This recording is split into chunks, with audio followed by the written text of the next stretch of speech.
Is it possible to make it all the way down to floor 120 in the Dangerous Mines in just a single day?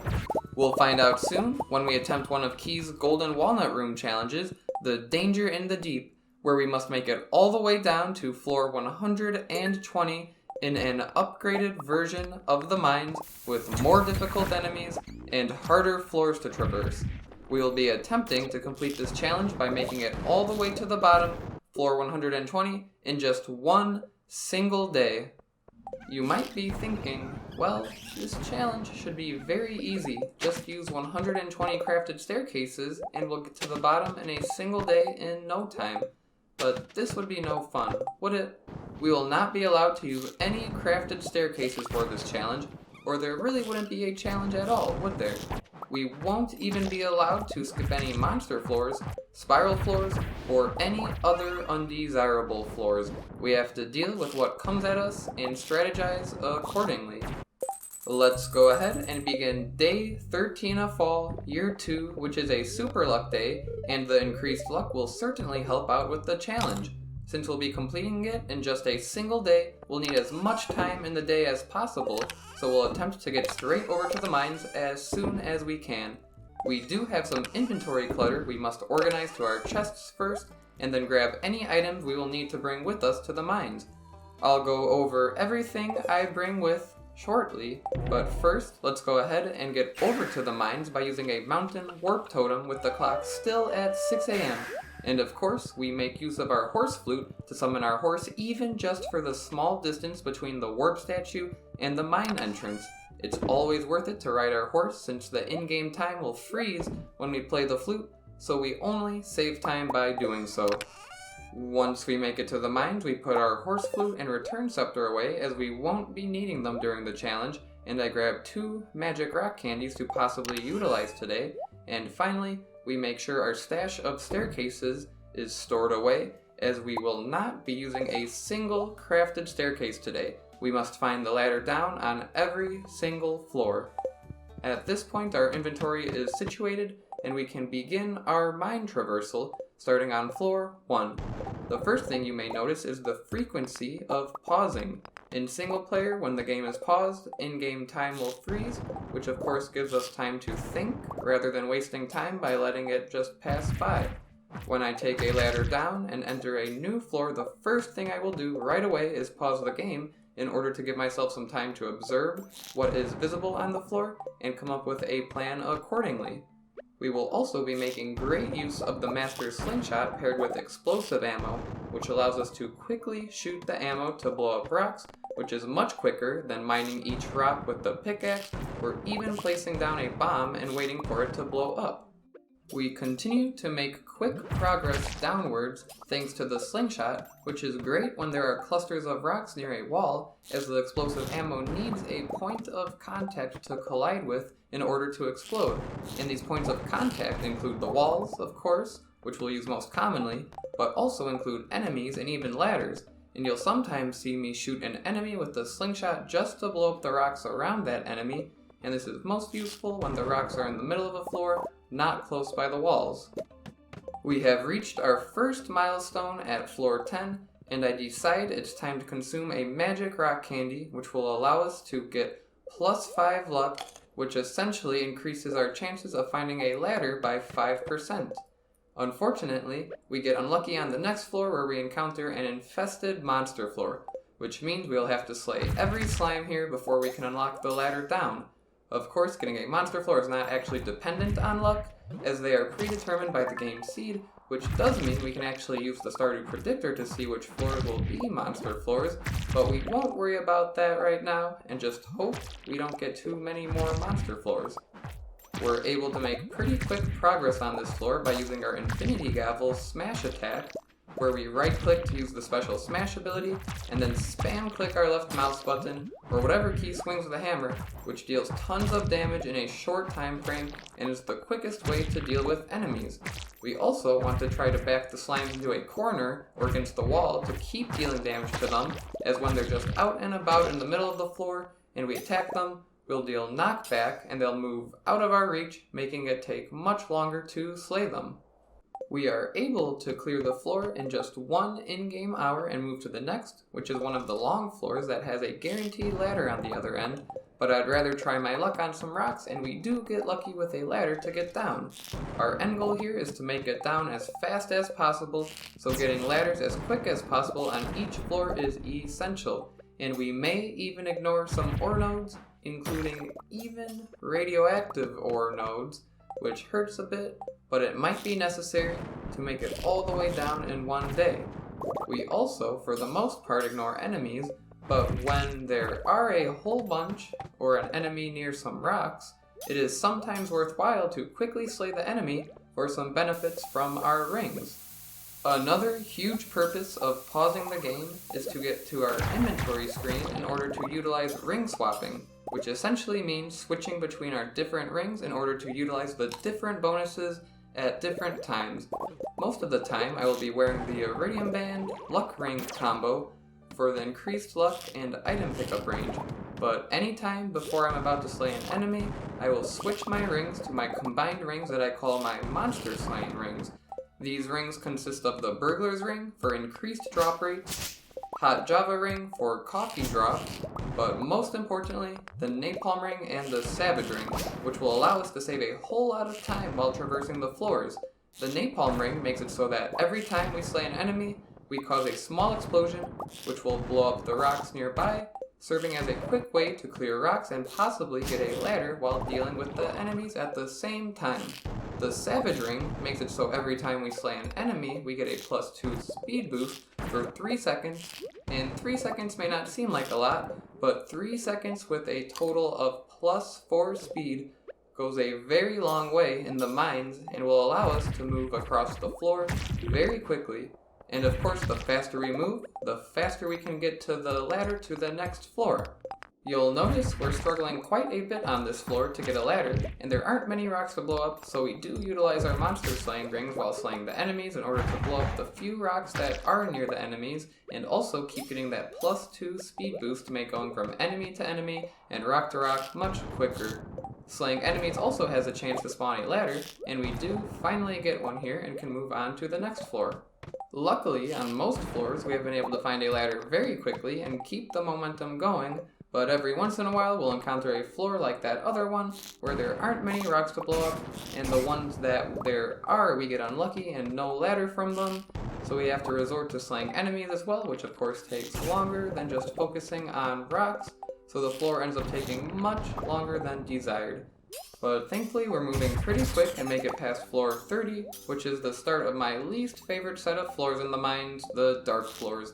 These floors, as I suggested, are just very dark, which makes it hard to see what all is going on the floor, like potential ladders, rocks and ores, or enemies. The Iridium Band does help with the glow radius, but we often want to switch to our monster slaying rings, and when we do, the glow goes away, which makes it hard to see again, so we have to do quite a bit of ring swapping back and forth here. And then we also will have to deal with the stone golems on these floors, which are just a bit annoying to deal with just because they have quite a bit of health and move fast. So we will mostly ignore the enemies as we usually do, but if we do slay any golems, one good thing is that they don't get knocked back very much, so we can quickly use our hammer smash spam to slay them. We make it to floor 40, the start of the jungle floors, which aren't too troublesome until floor 50 through 70, the dark jungle floors, which we'll see soon. For now, let's check in with how we're doing on time real quick, and we can see we're currently at 12 p.m. As I mentioned, we have 20 hours in an in-game day to complete this challenge, which means we should be traversing at least 6 floors every in-game hour, and a single in-game hour consists of 43 real-life seconds. Breaking it down further, this means we should be aiming to complete a floor every 10 in-game minutes, which is equivalent to 7.16 real-life seconds. So we're aiming to complete floors within 7 seconds, but of course this isn't realistic for every floor, like monster floors like the slime floor we encountered earlier, where we must slay every monster on the floor before unlocking the ladder to reach the next. This means we'll have to get extra lucky on some floors, which we have been, and get a ladder down in even less than 7 seconds to make up for the lost time on the floors that take much longer. We can track our progress and how we're doing on time by setting a couple of milestones. There's of course 20 hours in an in-game day, as I mentioned, but for setting the milestones, we'll subtract 2 hours as a bit of cushion, then take the 18 hours, divide them by 3 for 6-hour intervals, which will line up nicely with how the mines are divided up into the 3 different sections. Floors 1 through 40 are section number 1, which we have already completed, and we were successful in making it to floor 40 in just 6 hours from the start of the day. Floor 41 through 80 are section number 2, where we're currently at, and have another 6 hours after noon, which means we must make it to floor 80 before 6 p.m.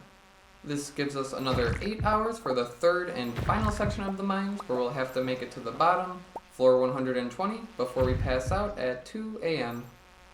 As you can see, we have encountered another monster floor, this time with a bunch of grubs, which were pretty easy to slay with our hammer smash, but the one thing that is rather annoying with these bugs is if we don't slay them quick enough, they will evolve into a bee, like the one we had just dealt with there, and the bees will fly around and get knocked back a whole bunch, which makes it take a long time to slay them, so it's always best to get rid of the grubs before they evolve. We've now made it past floor 50, which marks the start of what I consider the most difficult floors, the dark jungle floors. These include floors 50 through 69, and we can already see 2 new enemies, the spiders and the putrid ghosts. The spiders are a bit hard to slay because they can jump around, and when they are jumping in air, we cannot deal damage to them, which makes it sometimes inconsistent to slay them quickly. They also have a bit more health than the mushroom dust sprites do, so we cannot slay them just with one smash attack like we can quickly do for the mushrooms. For time purposes, it is usually best to ignore the enemies, but sometimes we'll need to get rid of them just to avoid taking too much damage. As for the putrid ghosts, there is usually just one on a floor at a time, but the ghost has an attack where it will charge at us at a very fast speed, so we have to always be ready to swing our hammer or use our smash attack to knock the ghost back and avoid taking damage. And even worse, if the ghost hits us, it has a chance to inflict the nausea debuff, which makes it so we cannot consume any food for an entire 2 minutes. This may seem pretty devastating, but it is actually very simple to deal with, as we can cure this debuff by consuming ginger or ginger ale. This is why we brought some ginger with us. In case we are afflicted with nausea, we can simply eat a ginger and remove the debuff. However, as I've mentioned many times, our best bet is to simply ignore the enemies and use our slingshot to blow up any rocks to get ladders down as quick as possible. At this point, I believe I've mentioned the purpose of most of the items we brought with us, but there are still a few I have not gone over yet. We brought our stash of iridium quality cheese as a healing item, as we often take damage from enemies since it's usually quicker than avoiding them or slaying them. We also have our triple shot espresso for increased speed, and our spicy eel for +1 luck and speed once the magic rock candy wears off, since I will likely not need to use a second one once the current buff expires.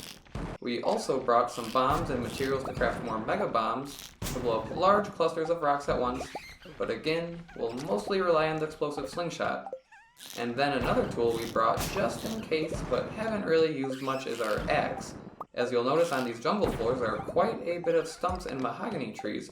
Of course, for this die, we won't bother harvesting any stumps or trees to gain more wood as a resource, but it is a good idea to keep the axe with us just in case we find any stumps blocking our path. We've now made it to floor 69, the final jungle floor, and if you recall, our goal is to make it to floor 80 by 6 o'clock in order to be well on track to make it to the bottom before we pass out. These next 10 floors are the frozen floors with skeleton enemies, and most dangerously, the skeleton mages, which can fire a projectile at us that deals quite a bit of damage, so we do want to be careful and watch our health, but honestly, these floors will be much easier to deal with and traverse quickly compared to the jungle floors. There is a chance that if the skeleton mages hit us, we'll become frozen for a few seconds, which of course we want to avoid as much as possible since every second is precious to us in this challenge.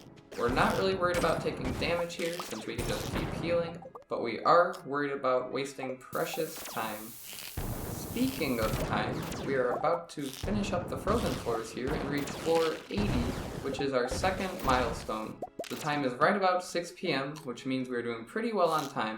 The next 40 floors are probably a bit easier than the last 40 were, which means we should be able to traverse them in the same or less amount of time.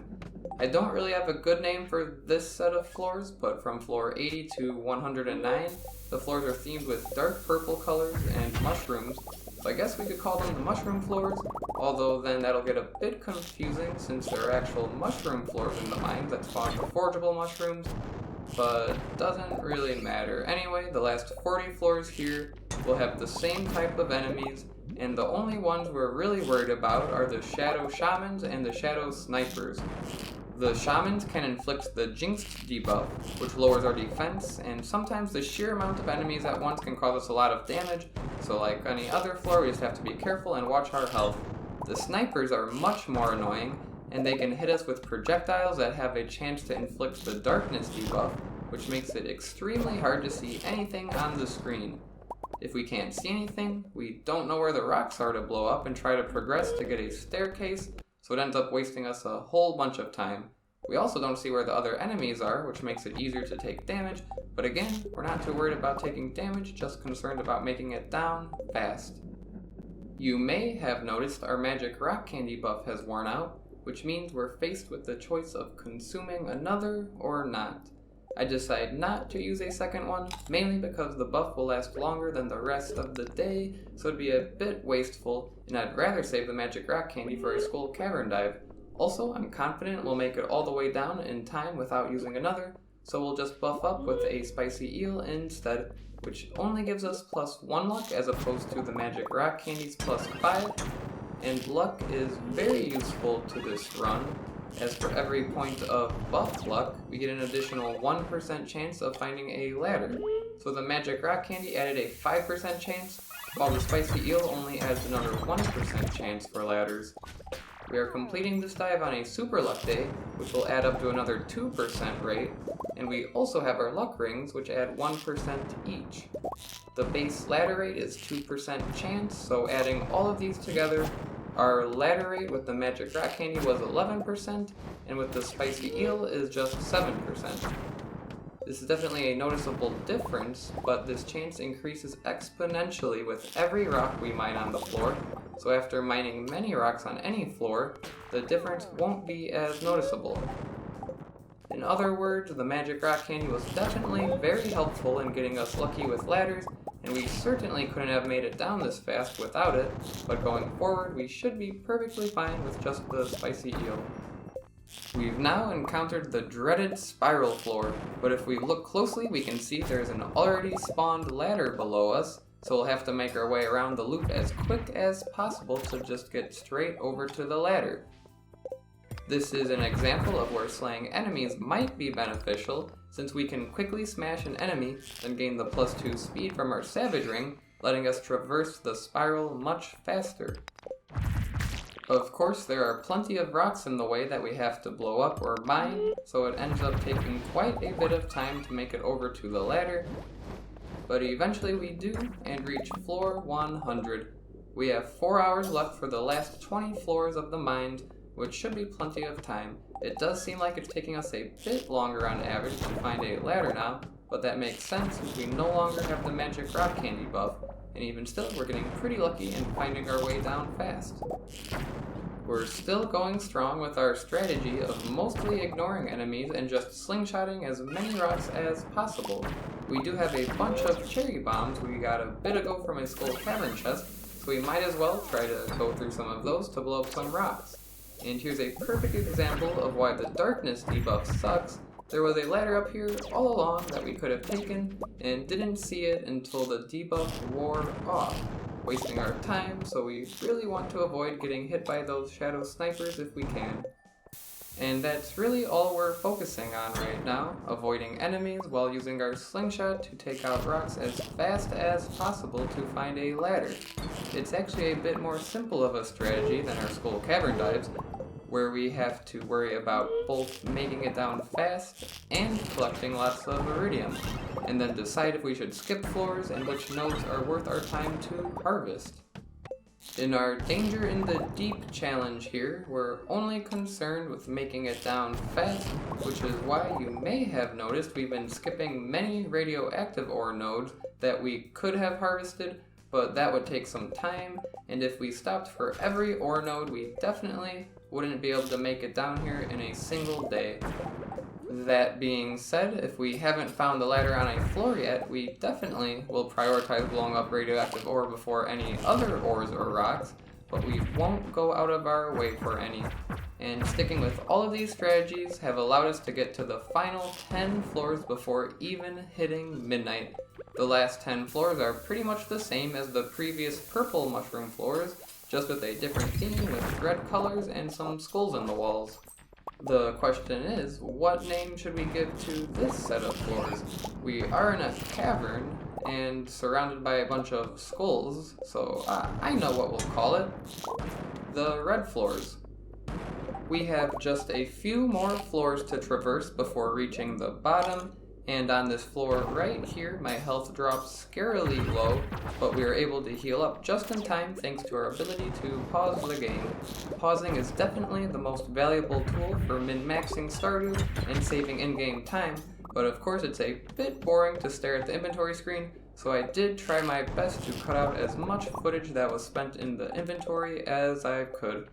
I have been pausing the game right away every time I enter a new floor, and I've also been using a trick to guarantee frame-perfect pause during the screen fade-in, where I hold the cursor over the quest journal icon while holding down right-click and the C key at the same time. I do go over this trick and many more in my How Does Luck Affect Skull Cavern video, so be sure to check that one out if you haven't. We've now reached the final floor of the mines and get a ladder right away, leading us down to floor 120, the bottom of the mines. We have successfully completed Key's Danger in the Deep challenge within just a single day, with over an hour left in the day to spare. I am curious how much faster this challenge could be completed, perhaps by using 2 magic rock candies, more optimal strategies to get ladders faster, and of course getting more lucky. Let me know in the comments the quickest you've been able to complete the Danger in the Deep, and also let me know of any other challenges you would like to see. I will definitely attempt more challenges in the future and have some exciting series planned for this channel, so please consider subscribing if you're interested in seeing what's to come. This challenge was a part of my Min-Max and Perfection series, where I attempt to make as much money as possible and complete the perfection goals in the least amount of time as I can. If you're interested, I'll leave a link to the playlist with all of those videos. Just be warned, I've come a long way since I began turning this series into videos, and I'll just leave it at that. I also live streamed this entire challenge and more. If you'd like to check out the VOD, I'll leave a link to that as well. This series is almost wrapping up. We have the rest of fall and then winter, and then we'll finally achieve perfection on the last day of the year. Until then, we'll continue min-maxing by expanding our keg empire to make tons of starfruit wine to make as much money as we can. We'll see you this next time, and as always, thank you for watching, and goodbye.